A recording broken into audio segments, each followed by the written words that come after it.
Well, the 2025 F1 season is officially underway, and what a season opener that was. I'm Rachel, and here are my race ramblings for the 2025 Australian Grand Prix. That was so much fun. I stayed up for that. It started at midnight my time. Completely worth it. 1000% worth it. I thoroughly enjoyed that race, and I didn't even start to fall asleep once. During quali, I started to kind of fall asleep. Not sure if that was because it was boring or because I just got tired. I did have a tea at the start of the race, so maybe that made a difference. But it was fantastic. I'm very happy I stayed up for that. I think it would have sucked to not have been there live. I'm actually let's talk about that for a second. Do you guys enjoy watching races not live? I mostly don't. I think a lot of the fun is that it's happening now. Even if it's completely spoiler free, it's not that fun for me, except for the Australian Grand Prix. Last year in 2024, I did not watch that one live, and boy, did I regret it. That was the race that Max Verstappen actually DNF'd and Carlos Sainz won. I'm a Carlos Sainz fan, so I was ecstatic. I actually have a video of me screaming and yelling when that happened. I could not believe my eyes. And I was like, what do you mean I can't go on Twitter to talk about this right now? So in that sense, it was so exciting. It didn't really matter that I wasn't watching it live, but it was also so exciting that I wanted to be talking about it as it happened. So there's two sides to that. But if it's a boring race and it's not live, I don't care. So that's the downside of that. So I think I've committed to staying up and watching China and Japan live as well. Good luck to my sleep schedule, especially as I'm going into my last month of university. Good luck to me, but I'm here, I'm making it happen, we're dedicated. Anyways, let's get into my race rating. That was, like I said, a ton of fun. I am rating it an 8 out of 10. It is an 8 out of 10 and not any higher simply because there was not much actual overtaking. A lot of the chaos was from crashes and pit stops and things like that, not from the actual racing, which of course the rain made it very difficult to do, so that's understandable. I'm not talking too many points for that. Maybe it could have been a 9 out of 10, but I don't want to be overexcited just because it was the first race of the season being oh my god. So we're doing it an 8 out of 10. I also think the little lead changes, there was no overtakes for the lead, kind of knocks that down because that is what makes a lot of fun in F1. But even that is impressive in itself. We'll talk about that. But Lando Norris, boy, was I impressed with him. I've actually been impressed with many of the drivers this race. Didn't hurt any of my opinions of anybody and really boosted my opinions of quite a few drivers, and we'll get into that. Let's get talking about the qualifying result. Like I said, that was not a super interesting qualifying session. Well, in a lot of ways it was, and in a lot of ways it wasn't. I think obviously we have Norris P1 and Piastri P2. The McLarens were dominant. They were much more in front than I expected them to be. There was a 4/10 gap between Norris and Verstappen, and then Piastri was quite close to Norris. So that was a bigger gap than I anticipated, and also a much worse performance from Ferrari than I had hoped. If you've seen my season predictions, I have predicted that McLaren will win the Constructors' Championship, but I think Leclerc might win the Drivers' Championship. I think there's more of a hope than a win. Looking at this now, if I was making predictions now, I would have put Norris. There were some things that Leclerc had said that made it seem as though Ferrari were setting up for the wet weather, and so they took the L in their drop-off in performance and qualifying. We're hoping to make that up during the race, and that just didn't quite pan out, which is unfortunate.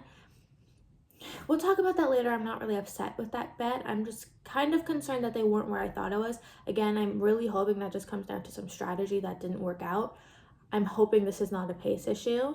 I'm not sure. But then again, things have moved around a lot. A lot of teams did well and dropped off at different points in last season. That can happen this season. We'll see. A lot of my prediction was also based on issues within McLaren. I'm still not convinced that they can handle having Norris and Piastri, though I think my impression of that has improved from this race. We'll talk about that a bit more later. I said that this was not a super exciting quali session, but I actually think I take that back. It was very informative. The Haas performing so poorly is not what I expected. I thought Haas would do better this year, and with that, the Racing Bull has performed much better than I thought it would, but let's focus on Haas for a second. Ollie Behrman.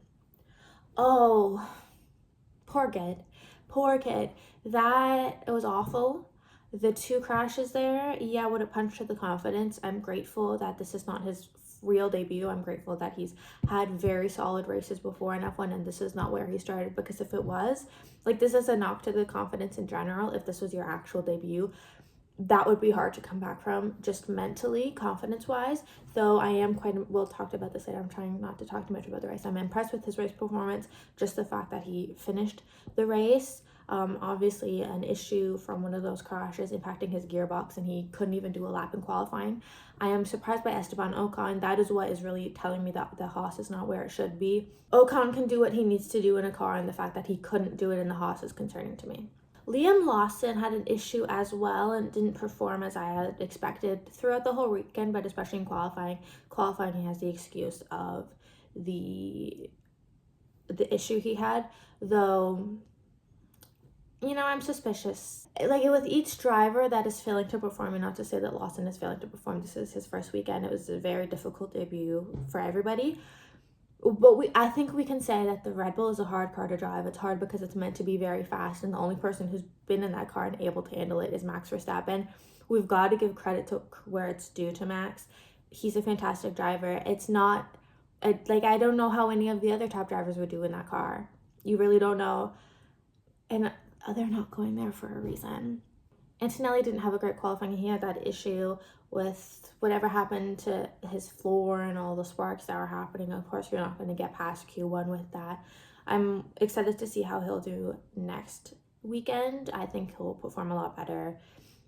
It was kind of his fault having that issue in the first place, so you've got to dock points for him on that, but also, like, that's your debut qualifying session in an F1 car. Like, you finish the session, at least I think that goes to all of the rookies except for Behrman, unfortunately. Very impressed with Bortoleto and him out-qualifying Nico Hülkenberg and also making it through to Q2. I didn't expect that, not out of anything from him specifically. I just wasn't expecting much from any of the rookies, to be honest. Especially, like, the real rookies like him and Kimi Antonelli, who have not done any races. I think to out-qualify Hülkenberg is very impressive. And then Jack Doohan, P14. We won't talk about the race yet, but that sucks for him. He was on pace to do a much better lap, and then the yellow flag, from Lewis Hamilton caught him out, and he couldn't finish his lap, so that sucks.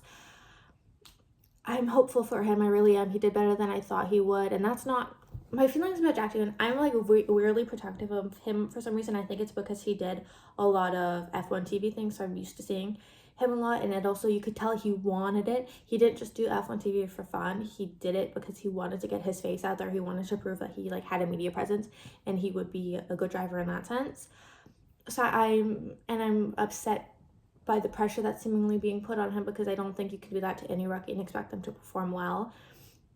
So I'm very impressed that he made it into Q2, and I wish we could have seen what he would have done had he actually got that lap out there, because Gasly got into Q1 and ended up P9. I think Doohan could have been up there as well. Hajar. That is one of the drivers that I've been very impressed with this weekend. Obviously, he did not even get to start the race. We'll talk about that in a second. I'm gutted for him. I had no expectations for him. I thought he would not make it out of Q1, to be honest, because I didn't think the Racing Bull would be good, and I wasn't sure he'd be able to get up to speed. I hadn't watched F2 really while he was in it and didn't have great impression of him, but I'm impressed with his just ability to even get into Q2 and put it into P11, and also how he handled his not starting. I don't want to talk about that not too much, but we're here. It takes a lot to be able to have your emotions out like that. I don't think he should have been recorded as much as he was. I really don't think he should. That's incredibly, just frustrating to not even be able to start your first F1 race. And you're gonna beat yourself up about that, though I don't think he should. I appreciate him being able to wear his heart on his sleeve like that. And it'll be a real good kick in his butt. I think it'll just make him want it even more. And I think this could in the end be a good thing for him. I'm hoping. I just always feel bad for the rookies, especially in the harsher environments like Alpine right now and in the Red Bull environment at all. Especially it seems like they're trying to get Arvin Lindblad his super license. Give the kid a chance. Give the kid a chance. I'm very impressed by him, his racing and how he presented himself. I was very impressed with the Williams. Obviously we saw with some of their testing and some of their practice that they were doing well, but I didn't, you never want to trust that. With Sainz in P10 and Albon in P6 in qualifying, they're going to start trusting that a bit more. And I don't think that there's any reason why they shouldn't be up in the top 10 more frequently. While we were missing the second Red Bull and the second Mercedes up there, which would have knocked two people out, could have been one of the Williams, could have been The Racing Bulls could have been Pierre Gasly. I think all of those can get up there, and there's no reason why they shouldn't. Again, just want to give another shout out to Yuki Tsunoda. I think he's proving his point. Though I don't necessarily think he would have had a better weekend than Liam Lawson in the Red Bull. Like I said, I think the Red Bull is just simply difficult to drive. Yuki is putting himself out there. The conversation is that Honda is not going to be of any help to him in getting a seat, which is mildly surprising to me. I mean, when you consider that they're moving to the Aston Martin, not really. But it seemed like that he's been in the Red Bull for so long because of Honda, and that's not a diss to him. It's just the Red Bull is obviously being weird about him. So I think this is important for him. I hope he keeps it up. And I'm not worried about him getting a seat next year if he keeps this up. All right, so that was qualifying. Let's move on to the race. Obviously, Lando Norris won, and I am very impressed by him. Not that I ever wasn't, but obviously we've seen him had some issues last year, especially with leading the first lap when he's starting in the lead. Obviously, he did that immediately, and he led several safety car restarts with Max Verstappen behind him, no problem. I'm very impressed with that. He also kept very calm. And that was always my concern with Norris. I just was not sure. You know, when you're not leading the first lap so often, you're kind of like concerned that there's something there mentally that's kind of a blocker. And for him to be able to be so cool, calm, and collected this whole weekend, even though there was multiple things that could have gone wrong in the race and would have gone wrong in the race had Piastri we'll talk about him in a second. That was fantastic. Him preventing the safety car fully won Lando Norris the race. And so his ability to keep calm through all that and keep calm through all of those pit stops and deciding what to do from wets to slicks, I'm very impressed by him. That is world championship racing. You need to be able to do a race like that to win a championship, and that's what I said. I thought maybe Leclerc would be the one to win the championship. I'm low-key already fading on that because this is what I've been missing from Lando, and I'm very happy we saw it today. We'll talk about Piastri here. Piastri P9, I'm gutted for him. He could have won the race. He really could have had he not made that little mistake. And I was watching the post-race with Joylan Palmer, and he said, Lando made the same mistake. It's just you're testing the boundaries. It obviously got worse over that lap since the last time that they were there. And it's just a gamble at that point of who keeps it on track and who doesn't. It's not necessarily up to the driver at that point. So I'm gutted for Piastri. And this is another proof that Piastri is also a championship winning driver at some point. His ability to not freak out and get the car back going again is so impressive. I think a lot of people would have just given up. Not even intentionally, they just wouldn't have been able to compose themselves because he looked pretty stuck out there. And again, him getting back out and preventing the safety car fully won Lando Norris the race, because if he hadn't, there would have been a safety car and Max would have got a free pit stop at that point and he would have won the race, I'm convinced. Also, for him to make it back up to P9 and get a couple points is very impressive and exactly what you need to be doing if you are ever interested in winning a championship.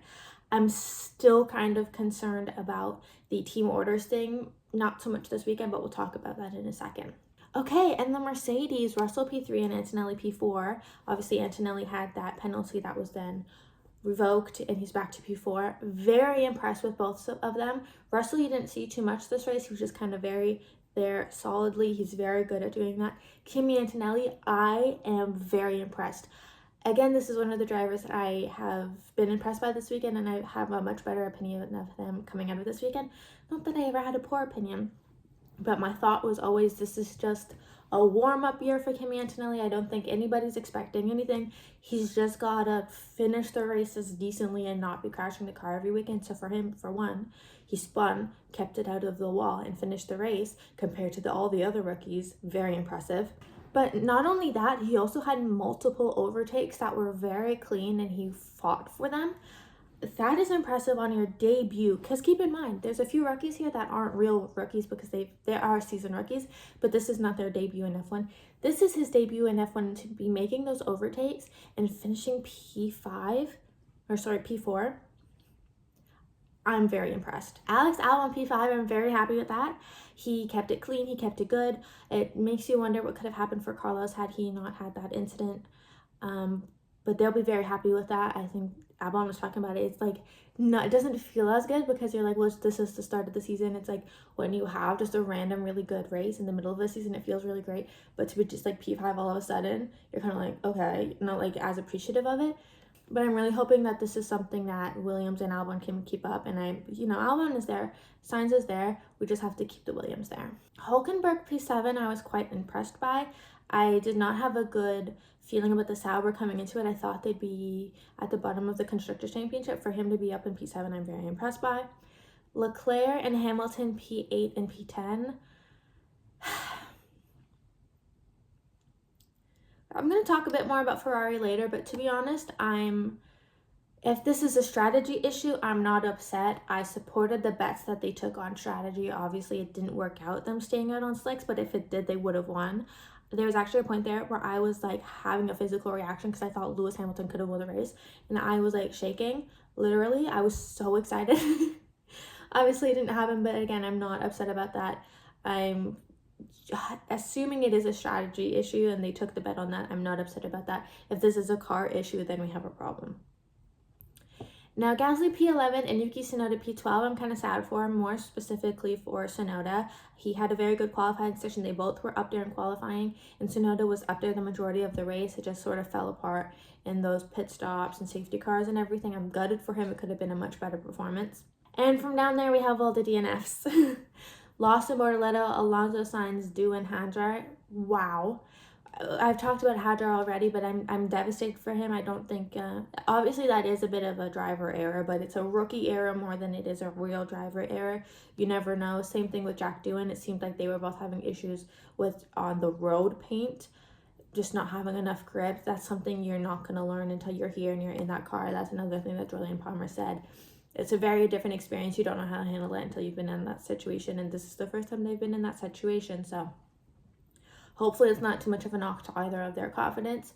Onto Sainz, it seems like it was a car issue, but I don't know if it was a purely car issue as much as it was a slight car issue and Carlos just not being used to the Mercedes engine, because this is his first time ever with a Mercedes engine. Either way, I'm not concerned. Would have been nice to see where he could have ended up considering Albon was P5. But I'm feeling good about this. Alonso got cut out in a spot. A lot of people have been caught out, and I think Alonso and Sainz having that issue will make all the other rookies feel a lot better. So in the scheme of things, I'm not upset about this. And then Bortoleto and Lawson, again, I was quite impressed with Bortoleto's performance. He was doing pretty well. Lawson I was not impressed by up until he DNF'd. I was watching him and he stayed down at the bottom for so long. Him and the Haas's, I wonder if they were kind of like saying to like both of them, to Behrman and Lawson separately, like just finish the race. You're not trying to do anything crazy. Don't try to impress anybody. Just finish the race. Obviously it didn't work out for Lawson because of whatever incident he had. Same with Bortoleto. We'll have to see how that goes. Again, I'm not concerned with Bortoleto. I'm just not sure how the Lawson Red Bull partnership is going to work out. But again, that's a Red Bull issue more than it is a Lawson issue. I am expecting that Lawson will outperform Checo or be a better partner to Max than Checo has been. And obviously, I'm happy for Behrman that he finished the race. I think that was a good boost to his confidence, especially when comparing himself to the other rookies that didn't. He had his incidents, but so did everybody else. It all evens out, and he finished the race. And just back on the whole rookie thing with 4 out of 6 rookies DNFing, I'm not surprised. I think Australia with the tight walls and the rain, like, yeah, of course that's going to happen. I'm curious to see how Shanghai will go because that's a sprint weekend. Walls are a little further away, so I'm not sure if we'll have as many real crashes and DNFs, but I'm not expecting next weekend to go much better if we're being honest. But, the very hard debut for all of those by all means. But of course, I think it'll be harder for Jack Doohan and Hadjar. I think Hadjar can come back from that. Jack Doohan, again, I'm very concerned about because it seems like there's imminent pressure. I'm also gutted for him because it was his home race. The look on his dad's face. Oh. It's like that's the worst fear, and it came true. Awful. Almost worse than Isaac Hadjar. Well, Hadjar obviously it sucks because he didn't even get to start his first race, and that really was his first race. Doohan has had to start, but to be in Australia for your home race and not to get through the first lap, I'm gutted for him, especially because if he doesn't really prove himself this season within Alpine, I don't know if he'll get another one. I'm hoping that's not the case. Again, I think his performance in qualifying is showing he's really got something. We'll just have to see how that plays out. Okay, moving on to the driver's standings here, and not much to chat about because it's the first race, so they are literally the same as the race result. Obviously, we have Lando leading. This is the first time Lando Norris has ever led the championship, and we have Max Verstappen in second. This is the first time Max Verstappen is not leading the championship since Spain in 2022. It's been a long time. When you look at it this way, Kimi Antonelli P4, Alex Albon P5, they're going to be bathing in that while they can. Nico Hulkenberg P7 too. Like, geez, don't talk about the Leclerc and Hamilton at the bottom though. That's not your business. Okay, moving on to team standings, we have McLaren in the lead and Mercedes second, but they are both tied with 27 points. I'm very confident that McLaren will win the Constructors' Championship. So even after this weekend, I'm much more confident. I think Mercedes will drop down, and I'm praying that Ferrari will pick back up again from P7. Right now they have 5 points, but here we are already. Only 3 teams don't have points after the first season, and I think after the first race, I think this is going to be quite consequential. I think that the Williams already having 10 points will be a big boost to them. I think that the Racing Bulls are quite unlucky to not have any points, especially with Yuki Tsunoda. That should have gone very differently, and just a strategy issue that led it to not being any points. Haas, they're deserving of their no points. Alpine really could have been different had Doohan finished the race and had Gasly done a bit better. I think that was a strategy issue as well. Sauber already with 6 points. But especially when you look at it, like Williams with 10 and Sauber with 6, that's a 4-point difference. When you're in the bottom few teams, that's a significant difference. Even from the, even from the 5-0 of the Ferrari really needs to move up. So we're going to say the 6-0 of the Sauber and the Alpine, that's a difference. Especially when we're looking into this is not just important at the end of the season. This is important mid-season as they're changing developments. Yeah, this is consequential immediately. I was gonna say let's talk about Ferrari, but we already have. I'll just restate it. If this was a strategy issue, I fully support it because I could have gone the other way. Of course, when you're in that situation, you're just gonna do the opposite and hope for the best. It didn't work out. Equally could have had the rain not been as intense as it was. Could you say that, well, they should have been able to know the rain was as intense as it was? Yeah. But whatever. I'm not upset at them for taking the risk. If this is a car issue, we have a serious problem. Even though I'm confident that they will pick back up, they're not going to be down there forever. This was just a particularly not great weekend with other cars doing very well. We'll talk about McLaren a bit more in depth now. I am not upset with what they said about Oscar holding position. I think that makes sense. They weren't saying hold position, don't fight for the rest of the race. They're saying, hey, until we pass these back markers, don't try anything. Let's get this through this cleanly, and then you can race. That is acceptable. That makes sense. Why would you be trying to overtake in the midst of overtaking the back markers? Let's chill it out. And not that I think that Norris necessarily would have. It's understandable why McLaren specifically called that out. Now, in the end, we didn't really have any struggle there because Piastri had the incident and he dropped all the way down, and it made it a clear room for just Norris to win. But I'm still not convinced.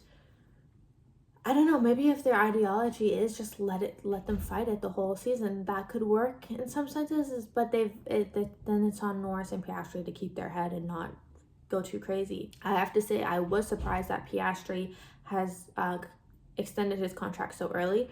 I'm not surprised that McLaren wanted him to. I'm more surprised that Piastri wanted to. Because I really think both of them are championship winning drivers now, and I don't know if there's room for both of them within a team. I really don't. I'm not convinced that the prior rules will work in favor of either of them, really. I think it could knock points off of both of them, and that's why I have Charles winning the championship. But I think it works for them in a constructor sense. And they've clearly had the fastest car by a significant portion this weekend. When the race was settled and we didn't really have any safety cars for a bit, they had pulled a 16-second gap on Max Verstappen, and it would have been more had there not been the safety cars. Like, we only finished within a second there between Norris and Verstappen because of the safety cars.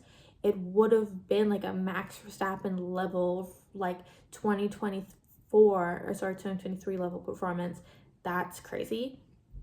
And it's interesting to me that, like, Lando Norris is seemingly not convinced that Ferrari is accurate. I hope he is right. I hope the Ferrari is just doing something weird this weekend. But, like, dude, you've obviously got the best car. Even if Ferrari is better, I don't think they're beating McLaren right now. I think that could change over the season, but not right now. And even the Mercedes had performed much better than I thought they would. So it'll be interesting to see how this plays out. I think we will have some moving around as we did throughout the season last year. At least I'm hoping. I don't want it to just be McLaren all season. I want some real fights in there. But even if it is, I think the battle between Piastri and Norris will be very interesting to watch. All right, well, that's all I've got to say this weekend. Be here again next weekend, or next Monday, I should say, for the Shanghai review. Let me know how you liked this. Let me know if there's anything you liked about this or that you want me to add. This is going to be evolving. This is just how we're doing this right now. I'm hoping to have it be better every single weekend. Anyways, thank you for listening to me ramble on about the Australian Grand Prix. I hope you enjoyed. Let me know what you thought about the weekend. Subscribe to this channel if you're watching on YouTube. If you are watching on YouTube and you'd like to only listen to this, this is on all podcasting platforms. If you're listening to this on podcasting platforms and you'd like to watch it, this is also on YouTube. So follow wherever you're listening to me or watching me. Please give it a thumbs up, rate it 5-star, comment, share it with your friends, all of the things, and I will catch you next week.